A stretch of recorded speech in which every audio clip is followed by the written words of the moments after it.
Hello সবাইকে, কেমন আছেন সবাই? আশা করি সবাই খুব ভালো আছেন। আজকে আমি আপনাদের দেখাবো নতুন আরেকটি কাজ, বিয়ের পিঁড়ি রং করা। আজকে আমি করব দিশা মানে আমার ভাগ্নির বিয়ের পিঁড়ি রং। তো আমি এই পিঁড়ির কাজটি কিভাবে কি করছি আপনারা সঙ্গে থাকুন আর দেখতে থাকুন। চলুন তাহলে আর কথা না বাড়িয়ে শুরু করা যাক। আমি প্রথমেই পিঁড়ি দুটোর ওপরে প্রাইমার মেরে নেব। আমি এখানে ইউজ করব নিরোলাকের এই প্রাইমারটি।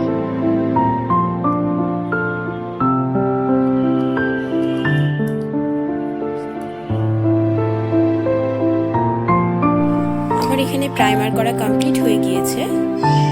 দেখুন আমি খুব সুন্দর করে দুটো পিঁড়িতেই প্রাইমার করে নিয়েছি।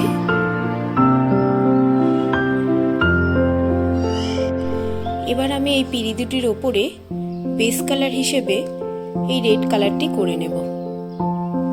দেখুন আমি এখানে অ্যাক্রিলিকের এই রেড কালারটি ইউজ করব।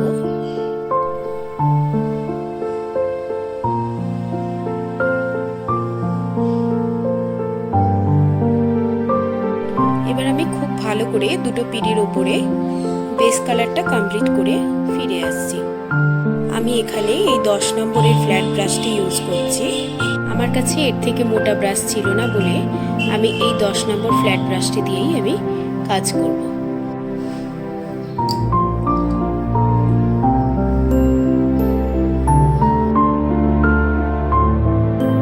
দেখুন আমি পিঁড়ি দুটোকে খুব সুন্দরভাবে বেস কালারটি করে নিয়েছি।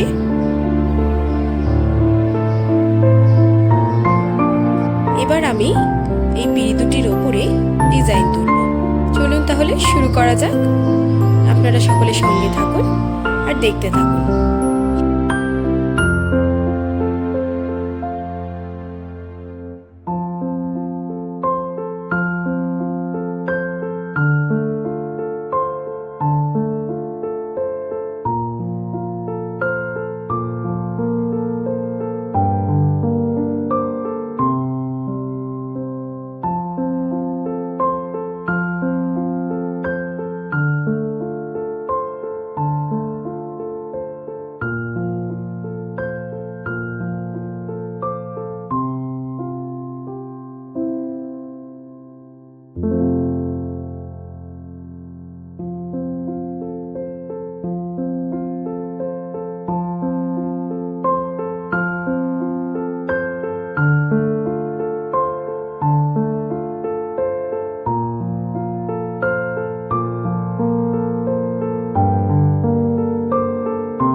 বিয়ের পিঁড়িটি আমার কমপ্লিট হয়ে গিয়েছে।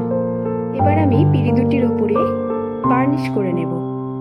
আর একটা কথা আপনাদের বলি, আমি কিন্তু পিঁড়ি দুটো সম্পূর্ণ একই ডিজাইন করিনি। আপনারা একটু খেয়াল করলে বুঝতে পারবেন। আমি এখানে পিঁড়ি দুটিতে মোটিভটা একই রকম রাখার চেষ্টা করেছি, কিন্তু দেখুন ডিজাইনটা একটু অন্যরকম করেছি। আমি এখানে এই বার্নিশটি ইউজ করব।